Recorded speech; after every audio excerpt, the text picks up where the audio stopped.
नमस्कार साथियों, स्वागत है आप सभी का आपके अपने इस YouTube चैनल पर।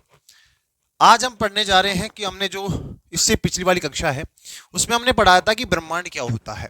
ठीक है, तो ब्रह्मांड के बारे में हमने जाना, ब्रह्मांड की परिभाषा देखी, ब्रह्मांड के भाग देखे, ब्रह्मांड में क्या क्या चीजें आ रही हैं वो देखा। लेकिन उसके बाद का जो लगातार दूसरा टॉपिक हम पढ़ने वाले थे उससे रिलेटेड वो था अंतरिक्ष। यानी अंतरिक्ष क्या होता है, अंतरिक्ष के प्रकार कौन कौन से हैं। ठीक है, अंतरिक्ष है क्या। ठीक है, तो आज हम पढ़ने जा रहे हैं अंतरिक्ष के बारे में।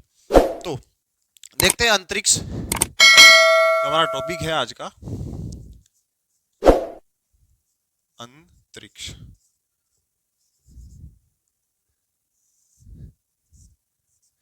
सबसे पहली चीज आती है कि अंतरिक्ष है क्या।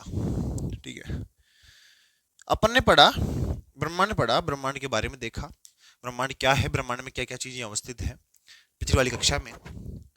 जिन्होंने पिछली कक्षा नहीं देखी है वो एक बार जरूर जाके देखे।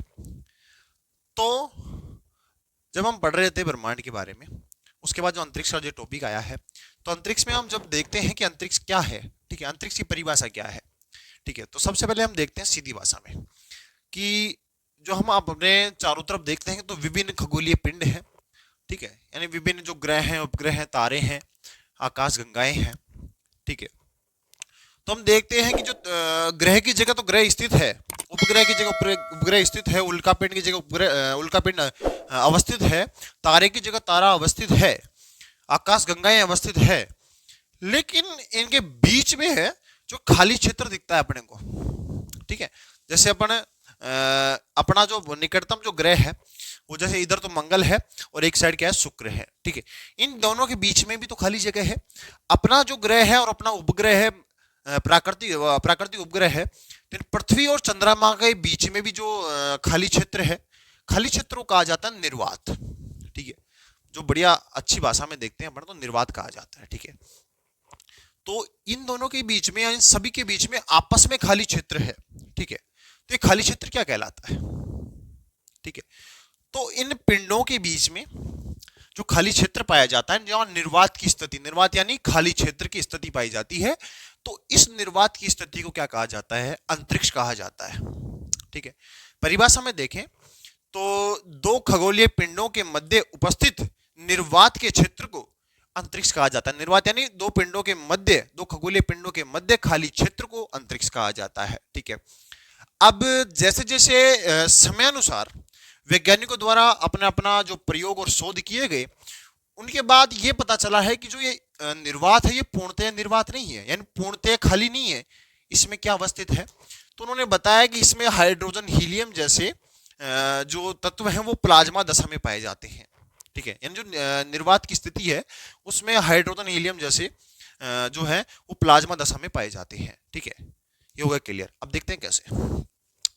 अब इसमें जो सबसे बड़ी चीज आती है कि जैसे दो दो कोई से भी पिंड हो गए जिनके बीच में जो ये खाली क्षेत्र है, ये क्या हो गया, जैसे अर्थ और मून, इसके बीच में जो खाली क्षेत्र है वो क्या हो गया, अंतरिक्ष कहलाएगा। ठीक है, अब बात करते हैं इसके प्रकार के बारे में।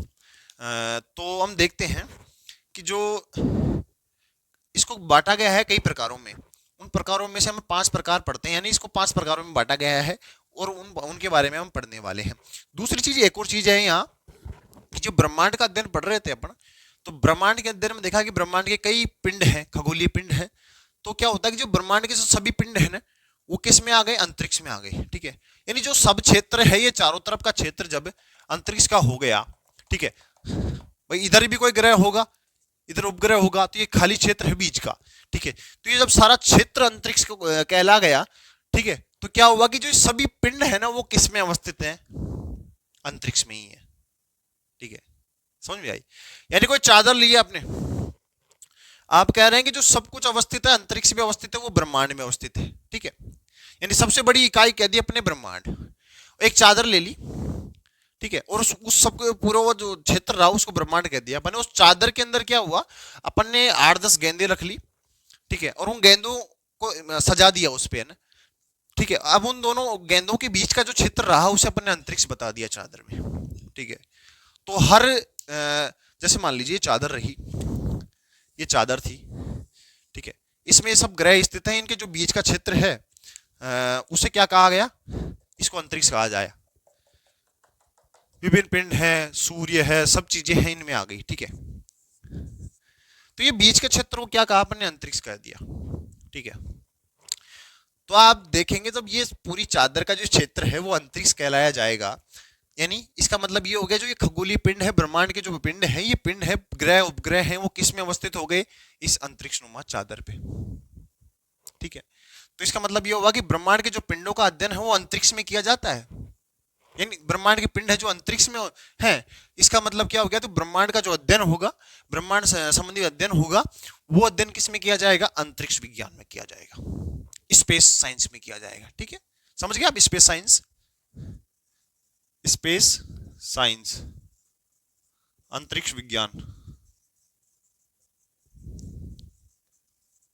ठीक है, अंतरिक्ष विज्ञान। ठीक है, अब आइए पढ़ते हैं अगली चीज, अंतरिक्ष के प्रकार कौन कौन से हैं। पहले इसको थोड़ा साफ कर देते हैं।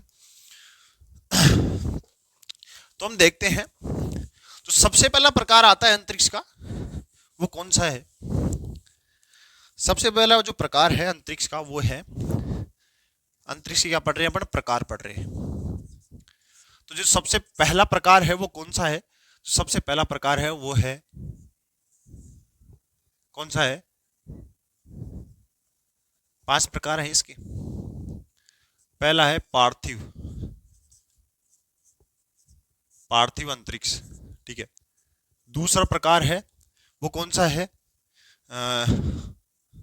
चांद्रिक, चांद्रिक। तीसरा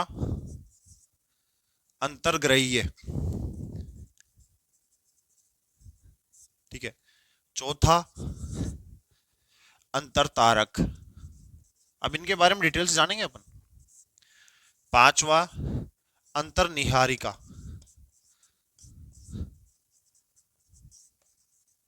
अच्छी तरह नहीं दिख रहा हो तो मैं बोल रहा हूं, अब ध्यान दे लीजिए।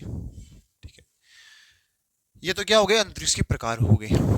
ठीक है, अब एक एक को पढ़ेंगे। पार्थिव अंतरिक्ष, उसको अंग्रेजी भाषा में कहते हैं जियो स्पेस। चांद्रिक को कहते हैं सिस लूनर स्पेस। अंतर्ग्रहीय को कहते हैं इंटर प्लैनेटरी स्पेस। और अंतर तारक को कहते हैं इंटर स्टेलर स्पेस। और अंतर जो निहारिक अंतरिक्ष है उसे कहते हैं इंटर गैलेक्टिक स्पेस। ठीक है, अब यहाँ जगह कम है तो उसके दिशा निर्देश हम देखते हैं कि कितना आ पाएगा। तो सबसे पहले हम पढ़ते हैं पार्थिव अंतरिक्ष के बारे में। ठीक है, यानी जियो स्पेस के बारे में। तो हम देखते हैं कि जो हमारी पृथ्वी है, ये हमारी पृथ्वी है।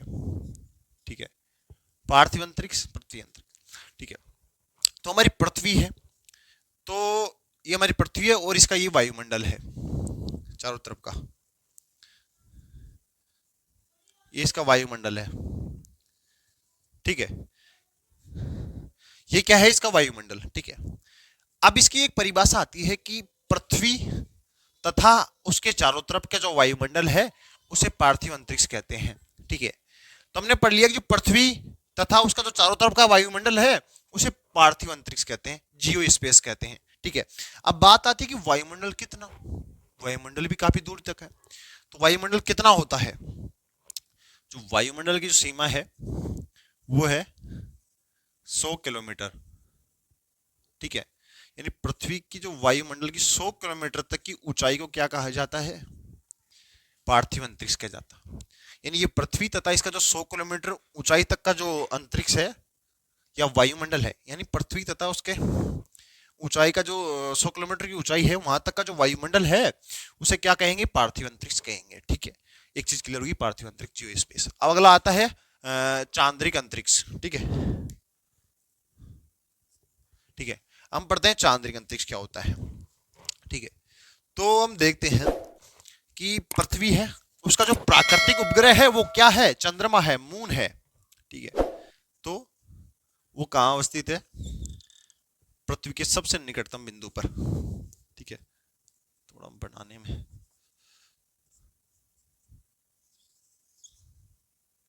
ठीक है, ये क्या है, चंद्रमा है। ठीक है, जो पृथ्वी के सबसे निकटतम स्थित है, उसका उपग्रह है, प्राकृतिक उपग्रह है। तो चांद्रिक अंतरिक्ष क्या होता है, सिस लूनर स्पेस क्या होता है, तो पृथ्वी तथा, यानी पृथ्वी तथा पृथ्वी का वायुमंडल स्थित है, तो पृथ्वी के वायुमंडल से जो पृथ्वी के वायुमंडल से चंद्रमा के मध्य का जो खाली क्षेत्र है उसे क्या कहेंगे? चांद्रिक अंतरिक्ष कहते हैं। ठीक है, ये तो हो गया 1 नंबर, ये हो गया 2 नंबर यानी चांद्रिक अंतरिक्ष। ठीक है, यानी पृथ्वी के वायुमंडल से लेकर चंद्रमा के मध्य तक का जो खाली क्षेत्र है, निर्वात का क्षेत्र है, उसे क्या कहते हैं? चांद्रिक अंतरिक्ष कहते हैं, सिस लूनर स्पेस कहते हैं। ठीक है, जैसे हमने देखा कि इस दोनों के बीच में जो खाली क्षेत्र पाया जा रहा है उसे चांद्रिक अंतरिक्ष कहते हैं। ठीक है, अब इसके बाद जो अगली चीज आती है वो आती है अंतर्ग्रहीय अंतरिक्ष। ठीक है, इंटरप्लानेटरी स्पेस। ठीक है, तो हम देखते हैं कि जो हमारा जो तारा है वो है सूर्य, जहां से हमें ऊर्जा और प्रकाश प्राप्त होती है वो सूर्य है। ठीक है, तो सूर्य का जो प्रकाश है, तो सूर्य का जो प्रकाश निकलता है उसके बाहरी मंडल से, तो जितनी दूरी तक वो प्रकाश जाता है, ठीक है, यानी ये मान लीजिए सूर्य की अवस्थिति है, ये सूर्य है अपना। ठीक है, इसके इसमें ऊर्जा प्रकाश का एक स्रोत है हमारे लिए। ठीक है, तो इससे जहां तक इसका प्रकाश जाता है, ठीक है भाई, जहां तक इसका प्रकाश जा रहा है ना, चारों तरफ फैल रहा है, लेकिन चित्र में आप एक तरफ दिखा पाएंगे। ठीक है, तो जहां तक इसका प्रकाश जा रहा है उसे क्या कहते हैं? उसे कहते हैं सूर्यमंडल या हेलियोस्फीयर। ठीक है, सूर्य हेलियोस्फीयर। ठीक है, क्या कहते हैं? सूर्यमंडल या हेलियो। ठीक है, तो जहां तक इसका प्रकाश जा रहा है, जहां जहां जो जोन से जो इसके अंदर ग्रह हैं, उपग्रह स्थित हैं, वो सब क्या है? सूर्यमंडल का हिस्सा है, हेलियोस्फीयर का हिस्सा है। ठीक है, तो जहां तक प्रकाश जा रहा है उसे सूर्यमंडल कहा गया है। तो ये सूर्यमंडल है वही क्या है? अंतर्ग्रहीय अंतरिक्ष है। ठीक है, यानी जो ये हिस्सा है ना भाई, इसमें पृथ्वी तो आ ही रही है, उसके अलावा इधर 2 ग्रह हैं, फिर इधर चंद्रमा है, फिर ये क्षुद्र ग्रह आ गए, फिर ये बड़े बड़े 4 ग्रह हैं, बृहस्पति है, यूरेनस है, नेपच्यून है, शनि है, ये सब चीजें हैं। तो ये जो सब सिस्टम है, जो सब सोलर सिस्टम है, ये क्या है? अंतर्ग्रहीय अंतरिक्ष है, इंटरप्लैनेटरी अंतरिक्ष है। ठीक है, समझ में आ गया? सूर्य का सूर्यमंडल है, वो सब जो क्षेत्र आ रहा है, वो उसका जो सभी खाली क्षेत्र वो अंतरिक्ष का भाग है, वो कौन सा अंतरिक्ष कहलाएगा? अंतर्ग्रहीय अंतरिक्ष कहलाएगा। ठीक है, उसके बाद में जो अगली चीज आएगी अपनी, वो आएगी अंतरतारक अंतरिक्ष। ठीक है, अब अंतरतारक अंतरिक्ष क्या होता है? तो आइए बढ़ते हैं। तो चौथी चीज आती है, इसको डाल देते हैं अपना 3 नंबर। ये क्या है? सूर्यमंडल है, वो क्या है? 3 नंबर, यानी अंतर्ग्रहीय अंतरिक्ष है। ठीक है, अब बात आती है अंतरतारक। तो सूर्य एक तारा है। ठीक है, तो सूर्य जैसे अरबों तारे हैं इसमें हमारी आकाशगंगा में, तो सूर्य एक तारा है, ऐसा ही एक और तारा है, कोई भी ले लीजिए आप। तो सूर्य तथा उसका निकटतम कोई तारा है, या सूर्य की बात नहीं है, कोई से भी 2 तारे ले लीजिए आप, यानी कोई से भी 2 तारे ले लीजिए, जो इनके बीच का जो खाली क्षेत्र है, निर्वात का क्षेत्र है, ठीक है, ये दोनों ले लीजिए। तो जिनके बीच का जो निर्वात का क्षेत्र है वो क्या कहलाएगा? अंतरतारक अंतरिक्ष। यानी 2 तारों के मध्य का खाली क्षेत्र क्या कहलाता है? अंतरतारक अंतरिक्ष कहलाता है। ठीक है, उसके बाद चौथी चीज आती है अंतर्निहारिक अंतरिक्ष। सीधी सी यहाँ तो सिंपल बात हो गई ना, इतना अपन ने समझ लिया। तो यहाँ देखेंगे कि 2 तारों के बीच का खाली क्षेत्र, पृथ्वी वायुमंडल देखा था, तो यहाँ 2 तारों के बीच का खाली क्षेत्र देख लेंगे। फिर अगली चीज आती है अंतर्निहारिका। ठीक है, इंटरगैलेक्टिक स्पेस। इसमें देखते हैं कि जो ये तारे हैं, जो अपने तारे देखे हैं ये, ठीक है, तो ये तारे जो अपन देख रहे हैं, तो ये तारे जैसे इन जैसे क्या है? अरबों तारे हैं। ठीक है, और इन जैसे अरबों तारों के समूह को क्या कहते हैं? आकाशगंगा कहते हैं। ठीक है, तो हमारी आकाशगंगा कौन सी है? मंदाकिनी है, जिसके दूध या प्रकाश की वजह से उसे एक दूध मेखला या मिल्की वे कहा जाता है। तो इन अरबों तारों के समूह को आकाशगंगा कहा जाता है। तो ऐसी 2 आकाशगंगाओं के, हम 2 आकाशगंगा, यानी इसकी परिभाषा क्या हुई? ऐसी 2 आकाशगंगाओं के बीच का जो खाली क्षेत्र है उसे क्या कहा जाएगा? अंतर्निहारिका अंतरिक्ष, इंटरगैलेक्टिक स्पेस। कोई सी भी 2 आकाशगंगा उदाहरण ले सकते हैं, जैसे अपनी जो है वो मंदाकिनी तो है ही, ये क्या हो गया, 4 नंबर हो गया।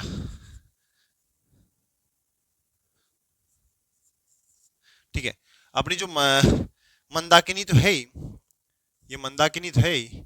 ठीक है, और कोई दूसरी भी, जैसे M33 ले लीजिए, या एंड्रोमेडा है अपनी जो निकटतम जो आकाश गंगाएं हैं। ठीक है, तो मंदाकिनी,